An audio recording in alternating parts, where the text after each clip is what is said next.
십니까? 행복한 시간 보내고 계신가요? 네, 오늘은 저는 어제는 우리의 마음속에 가득 차 있는 모든 사람의 마음에 가득 차 있는 우상 돈에 대해서 이야기를 좀 했습니다. 오늘은 자식에 대해서 이야기를 좀 하겠습니다. 자녀가 우상 맞나요? 자녀가 신이에요. 남편 없이 혼자서 아들을 키우던 한 엄마가 있었습니다. 공부를 잘했어요. 그 엄마는 그 아들을 꼭 의대에 보내고 싶었습니다. 근데 아들이 그거를 따라가지를 못했습니다. 고등학교 3년, 재수를 2번, 삼수까지를 해서 5년 만에 의대를 들어가는데 이 엄마는 고등학교 3년, 재수 2년 동안 매일 새벽에 일어나서 하루도 빠짐없이 천배를 합니다. 매일 아침 새벽에 1년 365 곱하기 5. 아들이 서울에 있는 의대는 들어가지 못했지만 지방에 있는 의대를 들어가서 졸업을 합니다. 그리고 한 대학병원에서 인턴 생활을 하기로 하고 엄마와 작별을 하고 떠납니다. 그 병원으로 가기 위해서.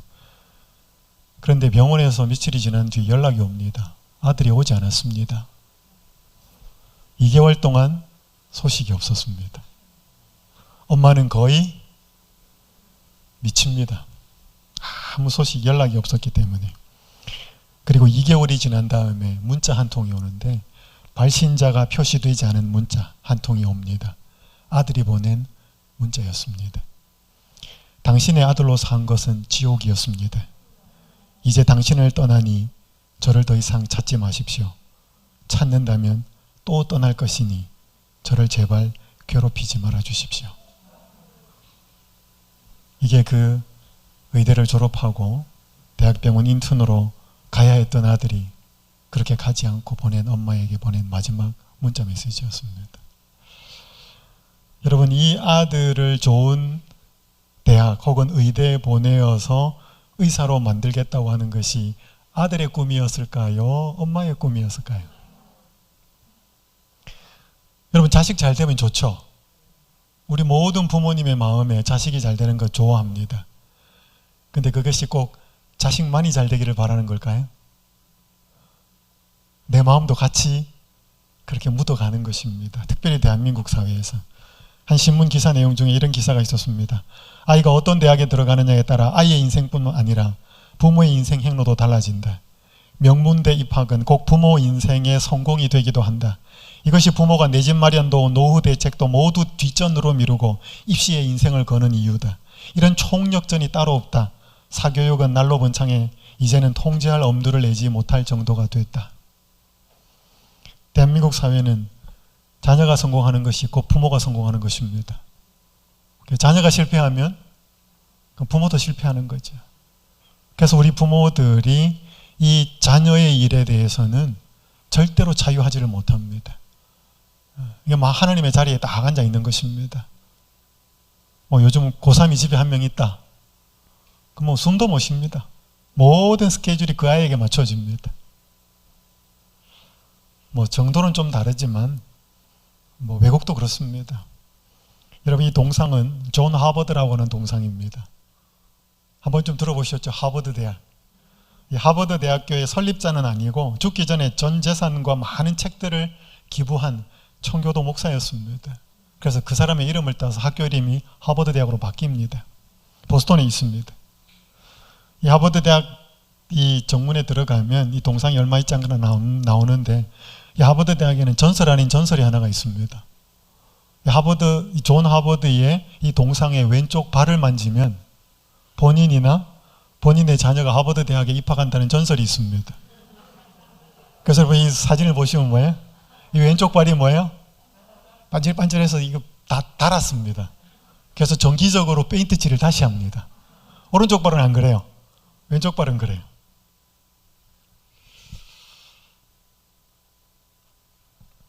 성경 마태복음 20장 21절에서 21절, 20절, 21절은 이렇게 말씀합니다.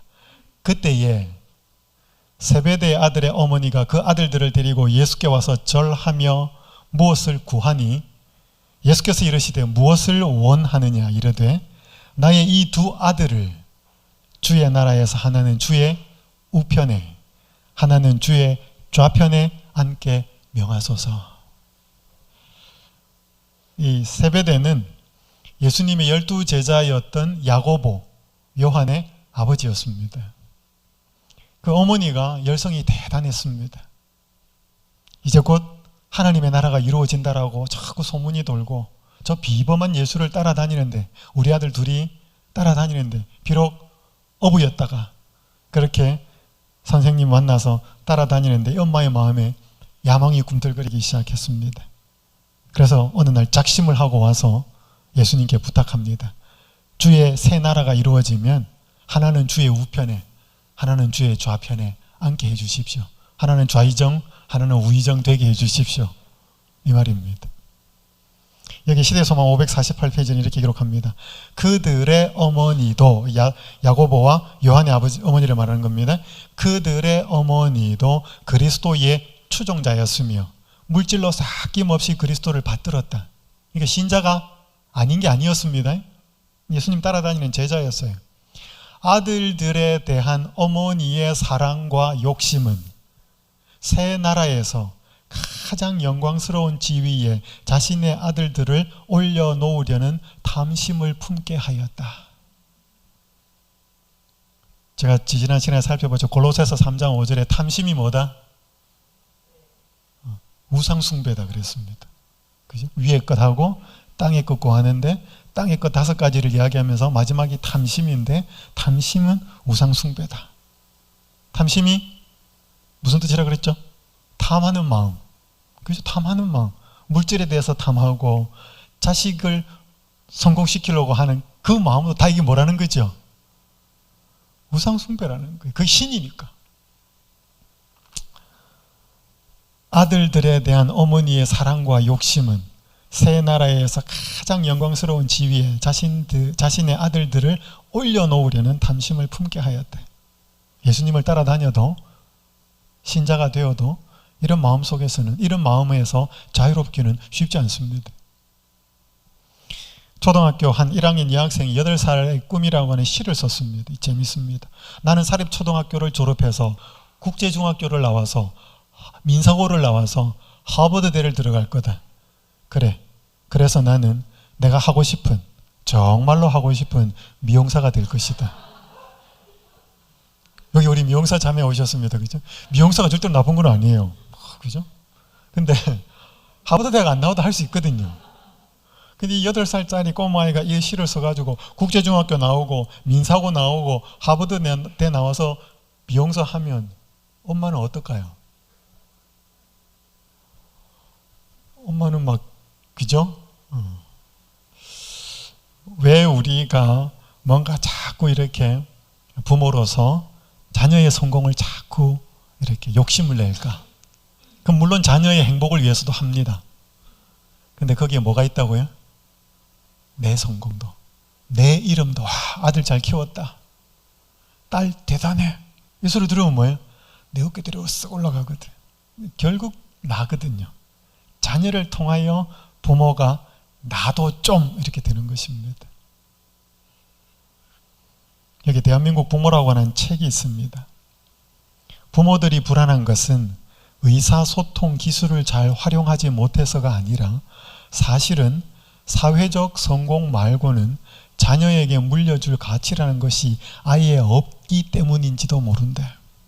그러니까 여러분, 부모가 자식을 키우면서 가장 많이 강조하는 것은 부모에게 그것이 중요하기 때문입니다. 그러니까 부모가 가지고 있는 가치 이상을 자식에게 설명해 줄 수가 없어요. 내가 제일 중요하다는 것을 자식에게 강조할 수밖에 없어요. 맞죠? 그게 돈이면, 부모에게 돈이 제일 중요하면 자식 보고 자꾸 돈 벌어야 된다 그럴 거예요. 만약에 명예나 어떤 지위가 제일 중요하다고 부모가 생각하고 있으면 자식 보고 자꾸 공부 많이 해가지고 높은 데 올라가라 그럴 거예요. 그러니까 오늘 부모가 양육하는 데 있어서 가장 강조하고 가장 가치 있게 여기는 것을 부모는 자녀에게 자꾸 말하게 돼 있습니다. 여러분, 자녀를 키우면서 뭘 제일 강조하십니까? 그게 여러분의 생각의 신이에요. 그래서 오늘 내 마음을 잘 살펴볼 필요가 있습니다. 그러니까 결국 자식 문제는 누구 문제예요? 결국 부모가 어떻게 꼴 짓느냐는 것입니다. 이거는 저도 예외도 아니고 똑같습니다. 자, 그러면 우리가 자유로울 수 없는 이 자녀라고 하는 문제에 있어서도 이게 우상의 자리에 앉아 있는데 역시 이거 못 바꿉니다. 절대로 이 자리에서 내려오게 못합니다. 우상은 누구로밖에? 더 좋은 존재인 하나님으로밖에 대체되지 않으면 해결이 되지 않습니다. 또 한번 읽어가요. 우상은 시작. 우상은 버릴 수 없고 다른 대상 하나님으로 대체되어야 합니다. 그때 자녀는 그 아래에서 올바른 양육으로 갈 수 있는 이 질서가 서워집니다. 이 성경에 자식 때문에 울고 웃는 이야기가 참 많이 나와요. 동서고금을 막론하고 창세기 21장 6절에 이런 말씀이 기록되어 있습니다. 사라가 이르되 하나님이 나를 웃게 하시니 듣는 자가 다 나와 함께 웃으리로다. 아브라함이 자식이 없었어요. 아브라함이 몇 살에 자식을 얻는가 하면 100살에, 사라는 90살에 완전히 할머니 할아버지가 되어서 자식을 얻습니다. 여러분, 이 이삭의 이름의 뜻은 웃음이라는 뜻이에요. 웃음. 1년 전에, 아들 낳기 1년 전에, 그러니까 아브라함이 99살 때, 사라가 89살 때 하나님이 내년 이맘때 네가 아들을 얻을 거다 그래요. 그러니까 이 사라 할머니가 듣고 나서 뭐예요? 웃었어요. 그때 웃는 거는 뭐예요? 아이고 하나님, 이 할머니 웃기시네요 이렇게. 그때 웃음은 비웃음이었습니다. 코웃음, 말도 안 되는 소리. 그때 하나님이 뭐라고 하냐면, 아니 너 웃었다? 우리 하나님 참 유머러스 하신 분이, 너 웃었다. 그래서 너 아들 낳으면 이름을 이삭이라 지어라. 그래서 이름이 이삭이에요. 그러니까 이때 웃음은 뭐예요? 진짜 기뻐서 웃는 웃음이 아니고 말도 안 되는 그 이야기에서 이 웃음이에요. 그렇지만 이삭은 내가 너를 이맘때 웃게 하겠다. 그래서 1년이 지난 다음에 뭐예요? 진짜 아들이 태어나요. 그게 너무 그때 이 사라가 하는 말이에요. 하나님이 나를 웃게 하셨다. 1년 전에는 뭐예요? 그냥 비웃음 비슷한 웃음 나게 했는데 진짜 1년 지나고 나서 뭐예요? 나로 하여금 이 마음에서 진짜 우러나오는 기쁨의 웃음이 나오게 하셨다. 그래서 아들 이름이 뭐예요? 이삭. 이렇게. 이삭은 이름이 웃음이라는 뜻이에요. 얼마나 좋았겠어요. 100살에 90살에 손자도 아니고 뭐예요? 아들이에요. 아들. 근데 이 아들 행복하게 잘 살 것만 같았는데 하나님이 이 아들을 뭐가 이야기를 합니다. 창세기 22장 2절, 여호와께서 이르시되 내 아들 내 사랑하는 독자 이삭을 데리고 모리아 땅으로 가서 내가 내게 일러준 한 산 거기서 그를 번제로 드리라. 와, 이거 청천벽력 같은 명령이죠. 여러분, 하나님이 인신 제물을 바치라 그럴까요? 사람을 제물로. 제가 한 글을 보는데 힌두교의 선교사 이야기를 보는데 참 가슴이 아팠습니다. 실화였어요. 인도에 파견된 한 선교사가 어느 이렇게 멀리 가기 위해서 겐지스강을 건너가는데 그 겐지스강은 너무 산자와 죽은 자의 어떤 것들이 다 이 어떤 혼용하는 어떤 힌두교의 어떤 그런 종교적인 성지입니다. 그 선교사가 길을 가는데 그 겐지스 강변에 한 엄마가 아니 혈색도 초라하고 힘도 하나도 없는 엄마가 이 아들을 이렇게 안고 있습니다. 아들을 안고 있고 옆에는 천진난만하게 놀고 있는 딸이 있어요. 그러면서 이 선교사가 지나가면서 이렇게 물어봐도 인사를 해도 그 여인은 대답을 안 해요. 품고 있는 이 아들은 파리하게 누가 봐도 병색이 만연한 아픈 아들이었습니다. 그렇게 인사를 하고 아침에 일찍 그곳을 지나갑니다. 그리고 볼일을 보고 해가 질 무렵에 다시 돌아오는 그 길에 그 여인이 그대로 그 자리에 앉아 있었어요. 아침하고 달라진 것이 있다면 그 품고 있는 아들은 더 파리해졌는데 옆에서 천진난만하게 놀고 있던 딸은 없어요. 그냥 묻습니다. 아주머니 안녕하세요. 아직도 계시네요. 오늘 보니까 아침에 있었던 그 꼬마 아이, 예쁜 아이 어디 있어요? 이렇게 물어요. 그때 이 엄마는 저 겐지스강을 이렇게 가리킵니다. 이 선교사가 순간 머리가 쭉 빗섭니다. 다시 다 같이 묻습니다. 아니 딸은요? 내가 믿는 신을 위해서 저 겐지스강에 바쳤습니다. 이 선교사는 완전히 뚜껑이 열립니다. 어떻게? 당신이 그 사랑하는 딸을. 너무 답답해가지고 한마디 합니다. 아니 이왕 바쳐야 된다면, 보니까 당신 품 안에 안고 있는 이 아들 병이 들어서 어떻게 될지 모르는 것 같은데, 만약에 바쳐야 되면 그 아들을 바치지 왜 건강하고 멀쩡한 그 딸을 바쳤냐고 막 그렇게 묻습니다. 그때 그 여인은 그 선교사를 아주 뭐라고 할까, 조롱하는 듯이 올려다보면서 눈도 안 맞추었던 그 여인이 그렇게 말합니다. 내가 믿는 신은 나에게서 최선의 것을 받으셔야 합니다. 그게 아픈 아이를 바치지 못하고 건강한 아이 바쳤다는 것입니다. 여러분, 세상에 잘못된 신앙을 갖고 있으면 이렇게 가요. 여러분, 그럼 그 하나님, 그 사람들이 믿는 신하고 이 아브라함을 모리아 산으로 가서 번제로 바치라고 말하는 이 하나님하고 달라요? 뭐 별로 다른 것 같지 않아? 지금 상황에서는. 아브라함이 고민합니다. 여러분, 이거 어떻게 고민이 안 되겠어요? 갑니다.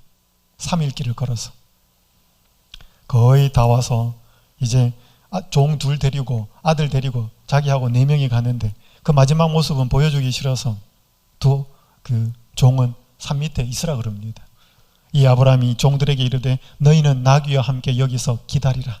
내가 아이와 함께 저기 가서 예배하고 우리가 너희에게로 돌아오리라 하고.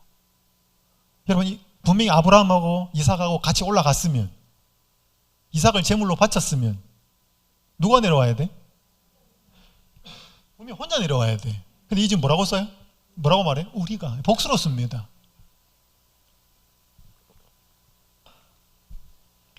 그 다음에 창세기 22장 7, 8절에 보면 이삭이 묻습니다. 아버지, 불과 나무는 있는데 번제할 양은 어디 있습니까? 여러분, 이 질문 받으면 어땠어요? 네가 제물이다. 어떻게 그 말을 해? 번제할 어린 양은 하나님이 자기를 위하여 친히 준비하실 거다. 여러분, 아브라함이요, 내가 할 수 있습니다, I can do it, 그렇게 간 게 아니에요.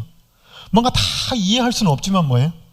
내가 믿는 하나님, 사랑과 자비가 많은 이 하나님이 뭔가 해결해 주실 것이다, 뭔가 있을 것이다, 그 믿음으로 갑니다. 자, 여러분, 제가 2가지를 말씀드리겠습니다. 왜 아브라함에게 이 시험이 허락되었는지. 요한복음 8장 56절 한번 읽어볼까요? 시작.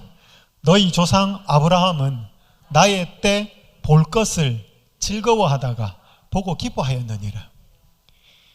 여러분, 요한복음 8장에는 그 유대인들이 자꾸 자기들이 아브라함의 혈통이라고 우깁니다. 우리는 아브라함 자손들이다. 그 아브라함 자손인 거, 혈통적 자손은 아무 의미가 없다. 아브라함의 믿음이 있어야지. 그렇게 이야기하면서 예수님이 뭐라고 얘기했냐면, 너희 조상 아브라함은 나의 때 볼 것을 즐거워하다가 보고 기뻐했다 그랬습니다. 이게 나의 때가 나와요. 여러분, 성경 요한복음에는 때가 많이 나와요. 무슨 때, 무슨 때, 엄청나게 많이 나옵니다. 한 예를 들어 볼게요. 예수님이 가나의 혼인잔치에 갔어요. 그래서 포도즙이 떨어졌어요. 그래서 마리아 엄마가 뭐라고 이야기하냐면 포도즙이 떨어졌다 그래요. 그때 예수님이 뭐라고 대답하는가 하면, 여자여, 그게 나하고 무슨 상관이 있습니까? 내 때가 아직 안 됐습니다 그래요. 완전히 뜬금없는 이야기예요. 그게 무슨 뜻일까요, 여러분? 마리아는 물리적인 포도즙이 떨어졌다고 이야기해요. 근데 예수님은 내 때가 뭐냐면, 요한복음에 있는 때는 예수님이 죽는 때예요. 십자가의 때예요. 그래서 예수님이 성만찬 예식할 때 포도즙을 가리키면서 뭐라 그래? 이것은 내가 흘릴 피다 그랬어요. 그러니까 마리아가 예수님한테 포도즙 떨어졌습니다 그러니까 예수님이 뭐라고 대답하는 거야? 그 포도즙이 상징하는 내가 흘려야 될 피가 이루어져야 될 십자가의 때는 아직 안 됐습니다, 그 말이에요. 동문서답 같지만 예수님은 자신이 가고 있는 때, 자신이 십자가에서 죽으심으로써 피를 흘려야 될 때가 아직 안 됐다고 말하는 거예요. 그래서 요한복음이 나오는 때는 전부 다 뭐냐면 예수님이 죽는 때예요. 십자가. 그럼 이 말이 그 말이에요. 너희 조상 아브라함은 나의 때, 이 때가 무슨 때라고요? 예수님 죽는 때예요. 십자가. 그 때를 볼 것을 즐거워하다가 보고 기뻐하였다. 자, 질문 드리겠습니다. 아브라함이 예수님의 십자가를 봤을까요? 안 봤을까요? 못 봤을 것 같잖아요. 시대가 다른데. 근데 이게 예수님이 뭐라 그래? 보고 즐거워했다. 어디서 봤을까요? 모리아산에서 본 거예요. 모리아산에서 뽑아들었을 때 뭐예요? 그때 본 거예요. 여기 이렇게 기록합니다. 부조 선지자 154페이지. 하나님께서 아브라함에게 그의 아들을 죽이라고 명령하신 것은 그의 믿음을 시험하는 동시에 복음의 실체를 그의 마음에 새겨주기 위함이었다. 그 무서운 시련의 어두운 날 동안 그가 참은 고통은 그가 자신의 경험을 통하여 무한하신 하나님께서 사람을 구속하기 위하여 치르신 희생의 위대함을 깨닫게 하려고 허락되었다 그랬습니다. 그게 무슨 말인가 하면, 우리는 예수님이 십자가에 달려 돌아가셨으니까 예수님만 고통을 당했다고 하는데, 누구도, 하나님 아버지도 엄청난 고통과 대가를 지불했다는 사실을 뭐예요? 아브라함에게 알려주시기 위해서. 아브라함이 그 경험을 한 거예요. 왜? 아들을 죽이러 가니까. 이때 아들을 죽이러 가면서 아브라함은 죽었습니다. 아버지가 죽은 거예요. 아들을 죽음에 내어주는 고통이 얼마나 깊고 아프다는 것을 하나님은 아브라함이 알기를 원하셨어요. 그래서 여러분, 예수님이 십자가에 달려 돌아가실 때 흑암이 깜깜해집니다. 그 흑암이 깜깜한 자리에 하나님이 나타나셨어요. 그 가려운 겁니다. 빛을. 그거 나타나면 사람들 다 죽으니까 하나님의 영광을 가리운 것이 흑암이었습니다. 자, 우리 여성분들 많으신데 시집간 딸이 친정엄마가 가장 생각날 때가 언제예요? 그죠? 제가 많은 분한테 그렇게 들었어요. 저는 모릅니다. 이게 뭘 의미하는지. 시집간 딸이 친정엄마가 가장 생각날 때, 아이 낳을 때, 이렇게 아프게 낳으면서 뭐를 생각하는 거예요? 나를 낳을 때도 이렇게 아프게 낳았겠구나. 그때부터는 친정엄마하고 더 통하죠. 그죠? 엄마로서 통하는 거죠. 그러니까 같은 고통을 경험했기 때문에 더 깊어지는 것이, 더 마음을 잘 헤아리는 거죠. 아브라함이 그전에는 몰랐는데 아들을 죽음에 내어주는 고통이 얼마나 아픈지를 안 다음에 하나님을 더 깊이 이해하게 된 거죠. 그래서 야고보서에 보면 아브라함을 뭐라고 표현하는가 하면 내 벗이다 그랬습니다. 하나님과 친구는 마음을 알잖아요. 여기 니콜라스 월터 스토프라고 하는 미국 철학자가 있고 신학자가 있는데, 이 사람이 1983년 6월 어느 날 국제전화 한 통을 받습니다. 월터 스토프십니까? 네. 혹시 당신의 아들이 에릭입니까? 네. 에릭이 사고가 났습니다. 등반을 하다가. 네? 많이 다쳤습니까? 저쪽에서 전화가, 소리가 없어요. 다시 묻습니다. 이 아버지가. 내 아들 많이 다쳤습니까? 에릭이 오늘 등반을 하다가 떨어져서 죽었습니다. 빨리 좀 이곳으로 와주셔야 되겠습니다. 오스트리아에서 연락이 왔어요. 25살 난 아들이 그렇게 죽어요. 이 아버지는 미칩니다.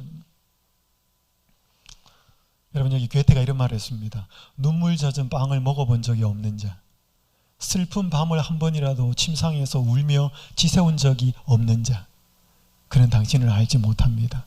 하늘의 권능이시여. 여러분, 왜 모르겠어요? 여러분, 고통이 없는 사람도 하나님을 알 수 있어요. 근데 여러분, 고통이 있기 때문에 하나님을 훨씬 더 깊이 알아요.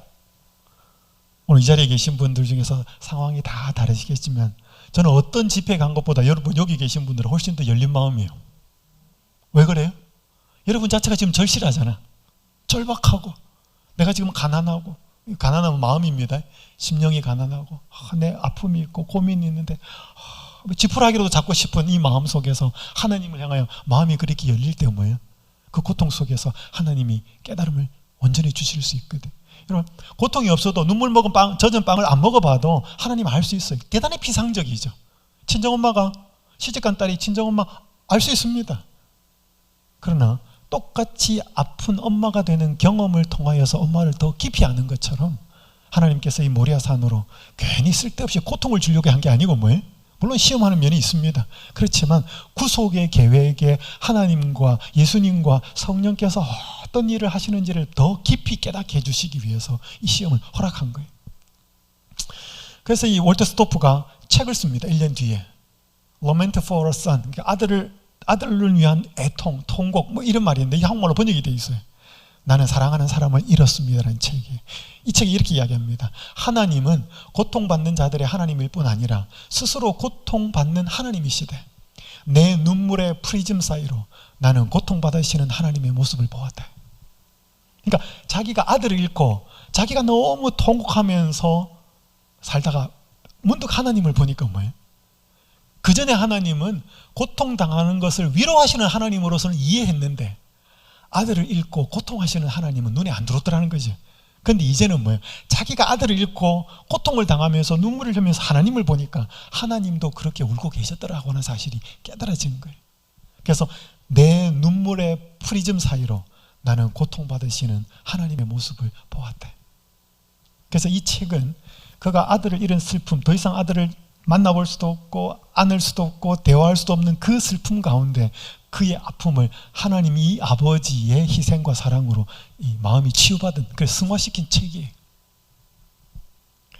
여러분, 그래서 고통은 별로 좋지는 않습니다.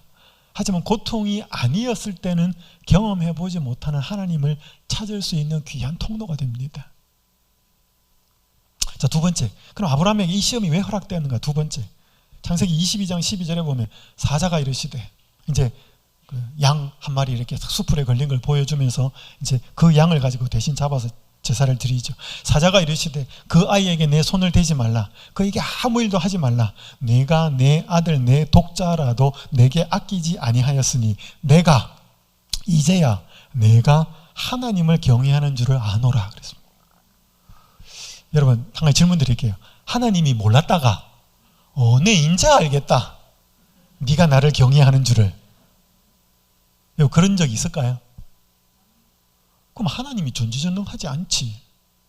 하나님은 여기까지 몰랐다가 뭐예요? 이 상황이 딱 돼갖고는 이제 알았다. 우리나 그러지, 우리나. 우리는 무슨 상황에서 뭐예요? 이거 몰랐다가 뭐예요? 사람이 뭐 하고 말하고 행동하고 달라가고 뭔가 본 모습을 보여주고 해서 야, 네 원래 진심이 이랬구나 이렇게는 되는데 하나님은 다 알잖아요. 그 전도 알고 그 이후도 아는데 내가 이제야 너가 하나님을 경외하는 줄을 아노라. 이게 무슨 뜻이에요, 이게? 이 본인이 안단 말이 아니에요. 하나님이 아브라함에게 이 말씀을 하시면 아브라함이 어떻게 할 건지 3일 동안 고민하다가 데리고 가가 어떻게 할 건지 다 아는데 뭐 이제야 아노라 그러겠음. 그 전부터 알았지. 이거는 뭐예요? 다른 사람이 이제야 알게 되었다는 뜻입니다. 여기 부조선자 154쪽에 기록합니다. 아브라함에게 요구된 희생은 그 자신의 유익이나 후대의 유익만을 위한 것이 아니라, 빨간 점 읽어볼까요? 시작. 하늘과 다른 세계들의 무죄한 지적 존재들을 교훈하기 위한 것이었다. 여기 우리 재림신자 아니신 분도 계시면 조사심판도 이런 거예요. 조사심판은 그 당사자를 위해서 하는 게 아니고 다른 삼자를 위해서 하는 거예요. 저 사람이 구원받을 수 있나 없나 삼자는 모르거든요. 하나님, 저 사람이 믿음의 조상입니까? 아브라함이? 좀 문제 있는데요. 맨날 가가지고 자기 부인이 예쁘다고 뭐예요? 자꾸 부인 아니라고 그러고 뭐예요? 누이라 그러고. 원래 남자들 군대 가가지고 뭐예요? 애인이 이쁘면 갈굼을 당하지만 누나나 여동생이 이쁘면 대접받거든요. 소개시켜달라고. 뭐 어쨌든 간에, 그러니까 지금 어쨌든 뭐 거기까지는 가지 말고요. 어쨌든 간에 아브라함이 하나님을 진짜 경배한다는 걸 하나님 내 인제 알았다 이게 아니고 뭐예요? 하나님이 이 광경을 마련하면서 뭐예요? 타락하지 않은 천사들, 우주의 거민들, 아브라함 믿음 없는 줄 알았는데 뭐예요? 아들을 데리고 저렇게, 이제 아브라함이 믿음이 있는 줄 알았다. 그걸 하나님 자기가 알았다라고 표현하는 거예요. 하나님 그때 한 게 아닙니다.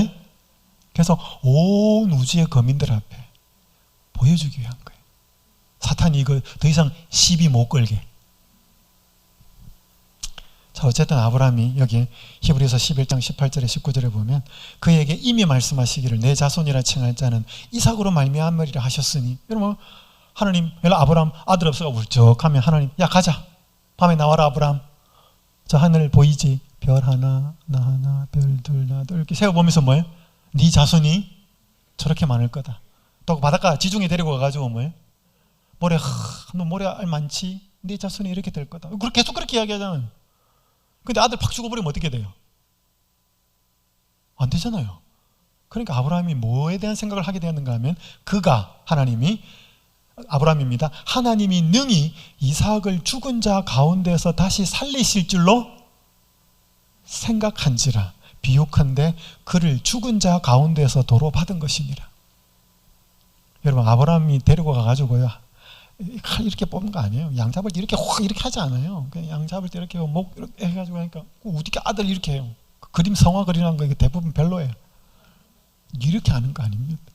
어쨌든 간에 그때 이삭은 이미 죽었습니다. 죽지 않았어도 아브라함한테는 죽었어요. 그 아들은. 그리고 그 아들이 양 잡아서 대신 제사 드리면서 아들이 그 결박된 상태에서 일어났을 때 아브라함에게는 그 아들은 죽었다가 부활한 것입니다. 그래서 죽은 자 가운데서 도로 받은 것이니라고 이야기하고, 하나님이 그를 죽은 자 가운데서 능히 다시 살릴 줄로 뭐 했다는 거예요? 생각했다. 이 헬라어는 로기조마이라고 하는 단어인데, 이 로기조마이라고 하는 단어는 여러분이 만약에 은행에 내가 거래하는 은행이 있는데 내 통장에 100만 원이 있다고 로기조마이 생각하면 반드시 그 가서 도장 이거 출력해보면 뭐예요? 통장 정리해보거나 카드 주면 100만 원 들어있다는 뜻입니다. 이거는 뭐예요? 확신이라는 것입니다. 이거 그냥 생각한 게 아니고 반드시 이루어질 것이라고 하는 확신. 이게 로기즈마이라고 하는 단어예요. 그러니까 내 아들 하나님이 죽여놓으면 뭐예요? 죽이면 분명히 바다에 모래같이 하늘의 별과 같이 그렇게 될 거라고 그분이 약속하셨으니 내 아들 죽어도 내 아들 뭐 할 거다? 살려놓을 거다. 그러니까 여러분 아브라함이 이 고난의 길을 간 것은 어금니 깨물고 간 게 아니고 믿음으로 간 것입니다. 자기 힘으로 간 게 아니고, 내가 다 이해할 수는 없지만 이 아들 내가 만약에 바치면 하나님이 분명히 이 아들을 통해서 내 후손이 그렇게 많아지겠다고 했기 때문에 죽어도 살려놓을 것이다. 여러분 이게 믿음이에요. 그래서 믿음은 여러 가지 국면이 있지만 여기 이런 말이 있습니다. 믿음은 하나님을 신뢰하는 것이다.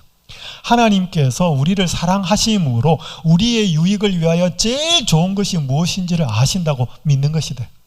그런 믿음을 가질 때 우리는 자신의 길을 택하지 않고 하나님의 길을 택하게 된다. 믿음이 뭐예요? 믿음은 하나님이 이루신 것을 받아들이는 것도 1차적인 믿음이에요. 예수님이 나를 위해서 뭘 하셨다는 걸. 두 번째 중요한 것은 믿음은 신뢰하는 거예요. 하나님이 나를 어디로 인도하셨든 간에 그것은 최고 좋은 길이다.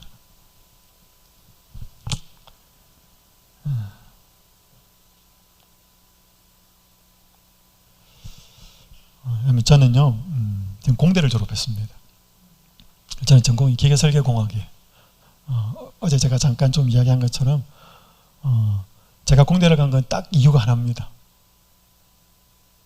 집이 너무 어려우니까 빨리 졸업하고 취직해서 돈 벌어라. 이게 저희 외삼촌의 뜻이었습니다.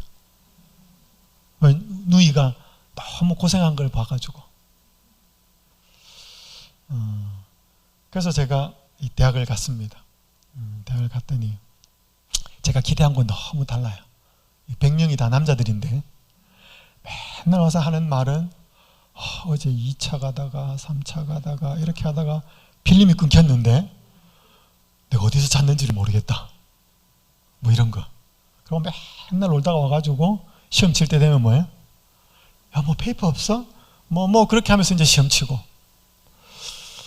그것도 끝나고 나면 막 참 그렇게 사는 모습, 야, 내가 지금 이런 대학 생활을 하려고 한 게 아닌데. 그러면서 저는 이제 제가 대학교 1학년 때 침례를 받았습니다. 저는 장로교의 모태신자였고요. 그러면서 이제 더 성경은 재밌었습니다. 성경을 보니까 너무 재밌어가지고. 학교는 열심히 다녔습니다. 학교는 열심히 다닌 이유는 딱 하나였습니다. 제 어머니가 시장에서 노점에 장사를 하시는데 그 장사하는 그 돈 벌어가지고 먹고 살기도 힘든데 비싼 등록금 내는 거 그건 너무나 안 맞기 때문에 그래서 제가 어머니 그 돈 안 가지고 공부를 하기 위해서 공부를 열심히 했습니다. 장학금 받으려고. 그리고 나머지 시간은 주로 이제 교회에서 많이 살았습니다. 성경을 공부해 보니까 뭐예요? 너무 재밌는 거예요, 이 성경이. 그러니까 여러분 이제 오늘 지금 시대소망 가지고 오셨지만 이번에 올 때 저는 시대소망을 읽고 참 많이 울었어요. 대학교 1학년 때. 밑줄 치다가 너무 감동받으면 뭐예요? 노트 하나 놓고 뺏겼습니다. 노트에다가. 감동적인 구절은. 뭐 그때이 컴퓨터 이력이 아니었기 때문에. 그거 읽고 그렇게 자꾸 이렇게 성경하고 가까워지니까 학교는 별로 재미없고 대학교 2학년 때 저희 어머니한테 이제 심각하게 결심을 하고 어머니한테 제안을 했습니다. 어머니, 내가 대학 생활을 이렇게 해보니까 이거 별로 좀 재미가 없는 것 같습니다. 성경은 너무 재밌고 내가 신학과로 편입을 하면 어떨까요? 맞아 죽을 뻔했습니다. 절대로 안 된다. 또 그거 이제 못하고 3학년 군대 갔다 오고 4학년 이제 친구들은 다 취직한다고 면접 보러 쫓아다니는데 이제 갈등이 되는 거예요. 나 어떻게 살아야 되지? 나도 그냥 취직을 해. 제가 그 돈이 없었기 때문에 장학금 받으려고 공부를 열심히 했거든요. 그러니까 성적이 좋았어요. 그러니까 교수님들이 저를 좋아라 했어요. 야, 너 공부해봐라 이쪽 전공으로. 그래서 제가 대학교 4학년 여름방학 때 기도를 하기 시작했습니다. 3가지 기도 제목을 가지고. 첫 번째 취직하는 거. 두 번째 내 이 전공 기계설계공학과 공부를 계속해서 내가 이쪽으로 한번 해보는 거. 세 번째 신학 공부를 해서 목사가 되는 거. 이거 3가지를 놓고 기도를 하기 시작했습니다. 기도를 하는데 뭐예요? 기도를 하면 할수록 자꾸 3번이야. 뭔가 이렇게 하나님이 계시를 오는 건 아닌데 기도를 하면 자꾸 마음이 이쪽으로 가요. 한번으로. 그래서 제가 남들 친구들 취직 공부하러 갈 때 저는 대학원 준비를 했습니다. 도서관에 앉아가 성경책 공부해놓고 막 펴놓고. 그래서 제가 이제 신학 공부하러 이제 올라가는데 돈이 없잖아요. 돈이. 저희 어머니가 대줄 것도 아니고. 그래서 제가 3가지 기도 제목이 있었습니다. 하나님, 제가 신학 공부를 늦게 하는데 제가 어느 교회에 출석을 하면서 모르겠지만 잘 배울 수 있는 교회, 출석할 수 있는 교회를 하나님 좀 마련해 주십시오. 첫 번째. 두 번째, 기숙사에 떨어졌어요. 추첨을 해가지고. 있을 곳이 없는 거예요. 아는 형집에 일주일간 이제 살면서 기숙사 하나님 좀 들어가게 해주십시오. 두 번째. 세 번째, 하나님 제가 돈을 벌으면서 공부를 해야 됩니다. 딴 걸 할 줄은 아는 거 없고 제가 대학 다닐 때 계속 아이들 과외를 했으니까 하나님 거기 가서도 좀 아이들 공부 가르치고 이렇게 좀 아르바이트 할 수 있는 그것도 좀 해주십시오. 3가지를 간절히 기도를 했습니다. 지금 이제 그 이야기 할 거예요, 제가.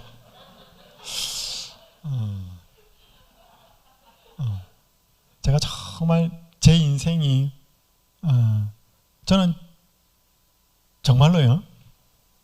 저는 제가 목사가 되리라고는 단 한 번도 생각을 해보지 않고 살았습니다.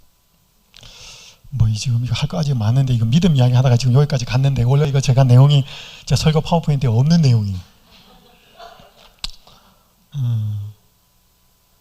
이제 기숙사, 그 다음에 아르바이트, 이게 이제 하나씩 해결이 되는데 1년째 되었을 때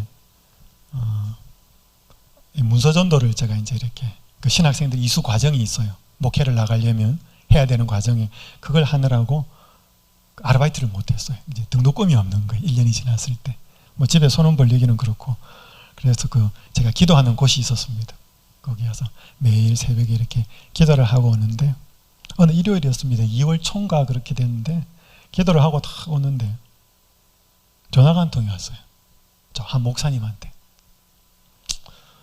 그래서 그 등록금을 위해서 제가 간절히 기도를 했고, 하나님 등록금이 없습니다. 제가 등록금이 없다는 소리를 아무한테도 말하지 않겠습니다.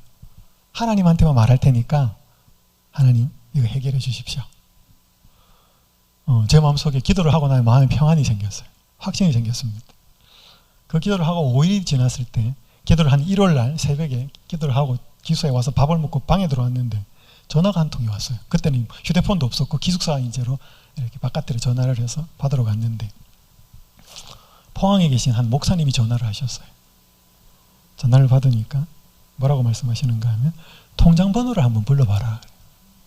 목사님, 통장 번호를 왜 부르라 그러십니까? 네 등록금 좀 보내줄게. 목사님 월급을 제가 아는데 뭐 괜찮습니다. 빨리 불러봐라. 목사님 뭐 공돈이 생겼습니까? 뭐 자초지정을 이렇게 여쭤보니까, 며칠 전에 자기 교회에 계신 한 성도님이 자기한테 찾아와서, 목사님한테 찾아와서 힘들게 공부하는 학생이 있으면 자기가 장학금을 좀 후원하고 싶은데 목사님 혹시 아는 사람이 있으면 추천을 좀 해달라고 그렇게 말을 한 거예요. 그분이 누구였냐면 포항제철 부사장 사모님이었어요. 그러니까 이제 이분이 제가 생각이 난 거예요. 그래서 저를 이야기를 한 거예요. 그래서 제가 그 말씀을 탁 들으니까, 목사님 그때가 언제였습니까? 제가 물었어요. 그때 그 목사님 하시는 말씀 하더만 5일 전이었다. 그래서 제가 기도를 시작한 날부터였어요. 그러니까 제가 기도를 시작한 날부터 하나님은 뭐예요? 딱 이렇게 사람을 준비해 두시고 뭐예요?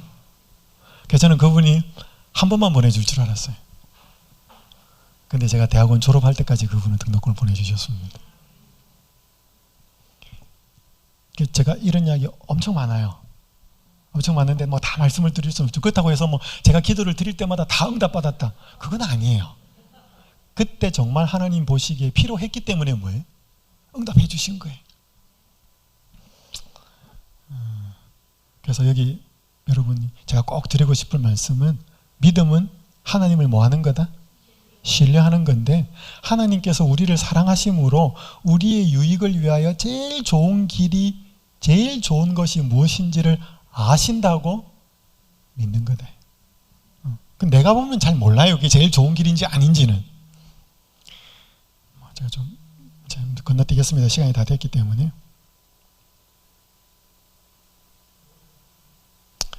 이효령 씨죠, 그죠? 얼마 전에 돌아가셨죠? 대표적인 대한민국의 지성인인데, 옆에 있는 이 여자분이 딸이에요. 이민아 씨. 이 이민아 씨는 이효령 씨 딸이었기 때문에 대단히 스트레스가 많았다 그래요. 학교 다닐 때부터. 너 이효령 씨 딸이지, 이렇게 하면 막 모든 것이 그렇게 되니까 집에 와가지고 아빠 하고 이렇게 쫓아오면 엄마가 쉿, 아빠 글 쓰신다, 조용히 방해하지 말고. 그러니까 늘 아빠의 사랑을 이렇게 못 받아가지고 이렇게 공허했던 딸이었습니다. 그러다가 22살에 남자 한 명을 만납니다. 아빠의 사랑을 대신해 줄 것 같은 그 남자였다고 생각했습니다. 이 사람 여러분이 누군지 아십니다. 김한길 씨, 지금 정치하는 지금 탤런트 최명길 씨 남편. 집안의 반대를 무릅쓰고 미국까지 가서 결혼을 합니다. 근데 5년 만에 헤어져요. 그러니까 그 아버지의 사랑을 채워줄 것 같은 그 남편의 사랑이 길게 가지 못합니다. 그리고 3년 만에 재혼을 해요. 재혼을 하는데 이 첫 남편과의 사이에서 태어난 아들은 너무 심한 사춘기를 겪어가지고 엄마를 너무 고통스럽게 만들었고, 그 재혼한 남편과에서 태어난 아들은 자폐아였습니다. 너무 고통스러워합니다. 아들이 너무 사고를 많이 치니까 이 엄마가 너무너무 고통스러워서 하나님께 매달립니다. 그때 이제 하나님이 말씀을 통해서 응답하시는데, 딴 건 아니고 네가 사랑을 못 해줘서, 사랑받지 못해서 그렇다, 무조건 사랑해줘라, 그런 확신이 들어요. 그러니까 뭐 사춘기 막 나가는 아들 어떻게 막 무조건 사랑해 줍니까? 그냥 무조건 사랑하려고 노력하다 보니까 자기가 막 방황할 때 자기를 향하여 가지고 계셨던 하나님의 사랑도 이러한 사랑이었을 거라는 사실이 깨달아져요. 무조건적인 사랑을 주려고 하다 보니까 뭐예요? 부모도 무조건적인 사랑을 주려고 하는데 하나님이 나한테 어떤 사랑을 지금까지 주고 오셨는지에 대한 깨달음이 생깁니다. 그러면서 이 이민아 씨가 본인의 상처가 치유가 돼요. 아버지한테 못 받은 상처, 남편한테 못 받은 상처, 아들에게 받은 상처가 치유가 돼요.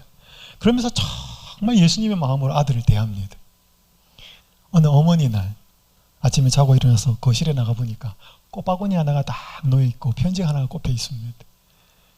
그 이야기를 이 땅끝의 아이들이라고 하는 책에서 소개합니다. 아들이 한 편지예요. 이 내용이. 내가 아무리 하나님을 부인하고 싶어도 엄마 안에 있는 하나님의 사랑을 부인할 수 없습니다. 엄마가 엄마 힘으로 사랑하려다 한계에 달해서 나를 미워할 수밖에 없는 상황으로 엄마를 몰아갔는데 엄마 안에 다른 사랑이 있다는 것을 느끼게 해줬어요. 엄마가 나를 사랑한 것이 하나님의 사랑으로 나를 사랑했다는 것을 알아요. 이런 편지가 적혀 있어요. 그러니까 이 아이가 엄마를 한번 테스트해 본 거예요.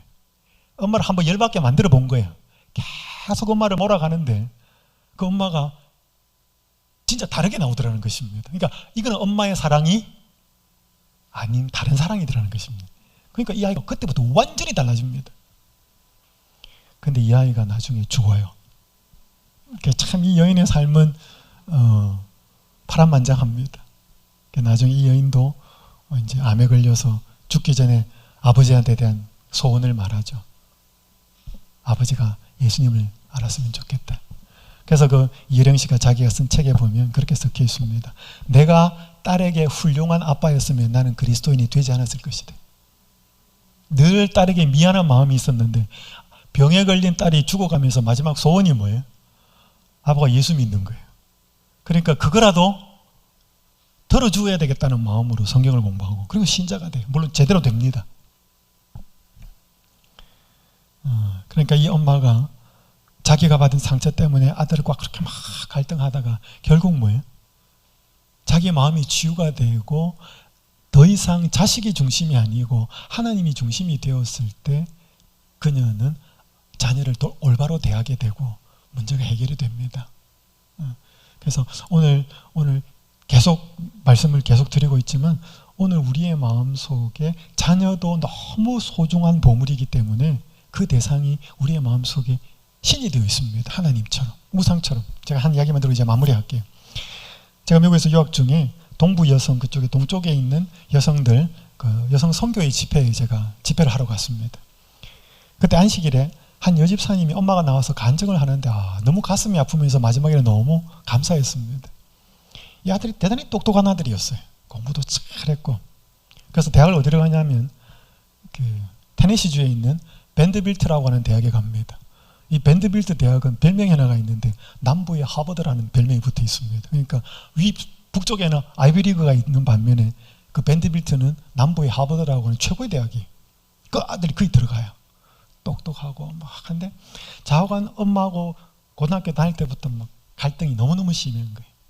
아들이 이제 자유를 찾아갔습니다. 집에도 잘 안 오고. 근데 친구를 통해서 들려오는 이야기가 좋지 않은 이야기가 들려오는 겁니다. 술도 마시고 마약도 하고 이제 그런 이야기를 들으면서 이제 엄마가 미칩니다. 엄마가 찾아가죠. 엄마는 대화가 안 되고 나중에 약물 중독으로 정신병원에 입원을 하게 됩니다. 그러니까 이 뇌가 많이 망가져가지고 약을 너무 많이 했기 때문에 이 아이는 평생 약을 먹으며 살아야 되고 이 아이의 뇌는 더 이상 회복이 불가능합니다. 본인이 나와서 간증을 하는 거예요. 참. 그러니까 이 엄마가 자기가 뭘 잘못했는지를 깊이 돌아보면서 철저하게 다시 말씀으로 돌아갑니다. 시간이 없기 때문에 다 말씀을 드릴 수 없지만 그러면서 아이에게 끊임없이 말씀으로 대합니다. 다 생략하고 마지막에는 이 아이가 완전히 회복이 됩니다. 그래서 나중에 성경 교사가 되고 집사 안수를 받고 나중에 그 망가졌던 아들이 다시 성경을 가르치는 아들이 됩니다. 그러면서 저희들에게 간증을 하는 그 시간이 너무 감동적이었습니다. 그러니까 여러분 지금 우리의 마음속에 자녀로 인한 고민 한두 가지 없는 분들이 어디 있겠습니까? 하지만 분명한 것은 하나님이 제가 책에 있는 부모학교라고 하는 책에 있는 코테이션을 2개 읽겠습니다. 여기 그 게리 토마스라고 하는 이 가정사역 전문가인 이 게리 토마스가 한 말에 보면 우리는 자녀 양육을 하나님이 우리 아이들을 기르심과 동시에 부모인 우리들을 깨끗하게 하시는 과정으로 보아야 한대. 여러분 한번 봐봐요. 여러분 송아지 태어나면 얼마 만에 걸어요? 그죠? 며칠만 지나면 걸어 다닙니다. 띠뚱띠뚱 하다가. 근데 자녀는요? 1년을 키워도 제대로 잘 못 걷습니다. 그리고 평생 20년, 요즘은 왜 자녀는 그렇게 오래 키워서 모든 일거수일투족을 부모가 그렇게 키워야 그런 시스템으로 하나님 만들어놨을까? 좀 뭐예요? 한 1, 2년 뚝딱 하다가 뚝딱 커버리고 뭐예요? 지 할 일 지가 하고 부모 할 일 부모 하려고 하면 스트레스도 훨씬 적을 텐데. 아까 제가 아침에 밥 먹을 때 여기 여성분들 몇 분들하고 이렇게 이야기하는데 다 자녀 이야기하다가 뭐예요? 이야기하다가 울컥해가지고 눈물 막 나고 자녀 이야기에 자유로울 수 있고 당당해질 수 있고 아무 문제가 없다고 말할 수 있는 부모는 아무 데도 없습니다. 다 자녀 이야기하면 내 마음에 상처가 있고 본인에게 준 상처가 있고 미안한 마음이 있고. 저도 그래요. 저는 아까 잠깐 이야기했지만 저는 학원 목회하면서 저는 집에 10시 전에 들어가 본 적이 없어요. 그래서 제 아들이, 큰아들이 지금 25살인데 아빠 나는 모든 목사님이 집에 10시에 들어오는 줄 알았어. 그래서 저는 아버지로서도 꽝이었고 남편으로서도 꽝이었습니다. 여기 뒷말 좀 읽겠습니다. 자녀 양육을 통해 우리는 여태 있는지도 몰랐던 영적인 죄들을 대면하게 되고 장점인 줄만 알았던 자기 내면의 약점을 지적받는다.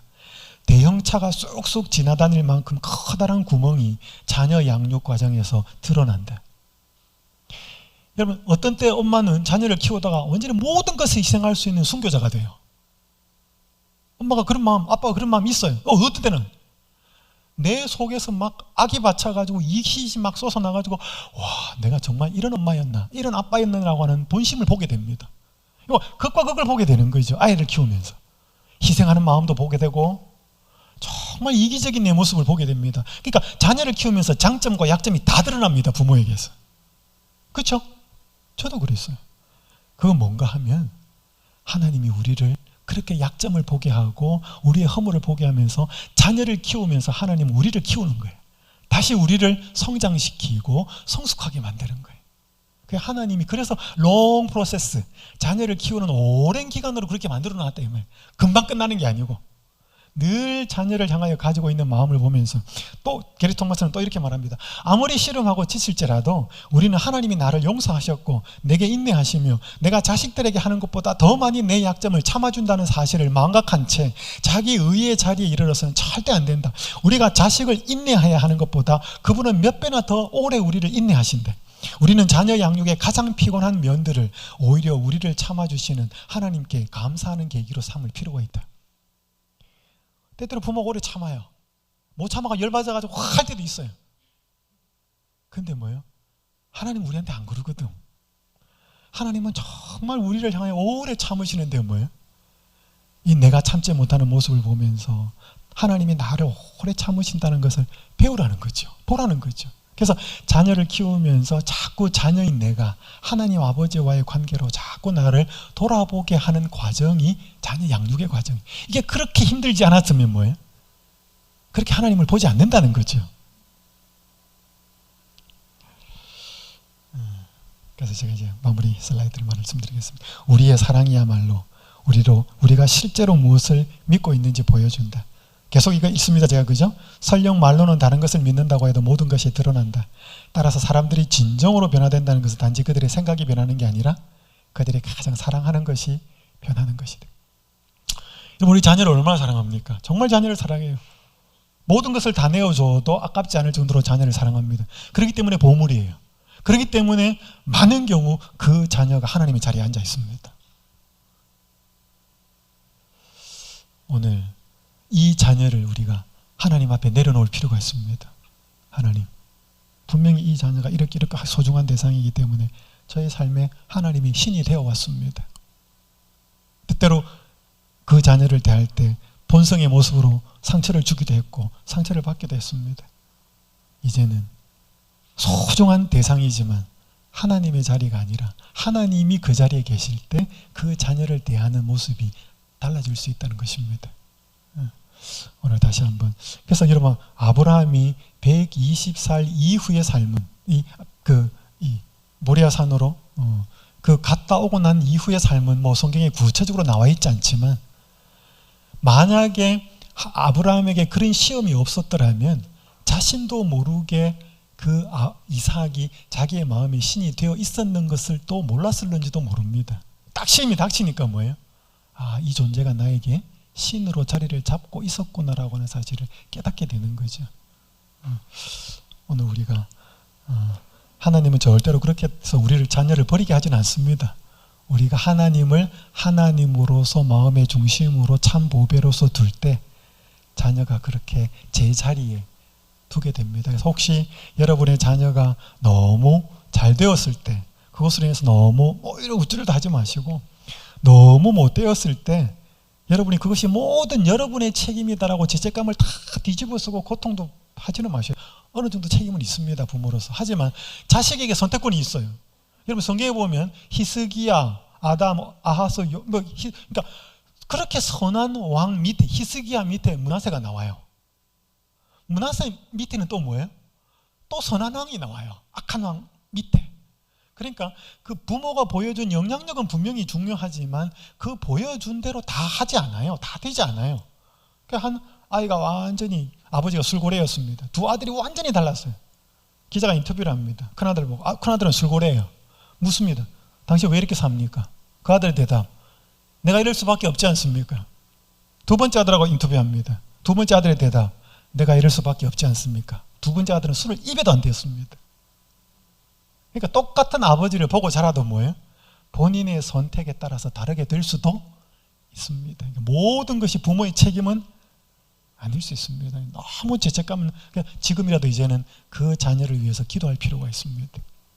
다시 한번 오늘 내 마음속에 하나님을 소중하게 모시는, 그래서 자녀를 향한 내 마음이 평온해질 수 있고 정말로 온전히 하나님께 그 자녀를 위해서 기도할 수 있는 저희가 되었으면 좋겠습니다.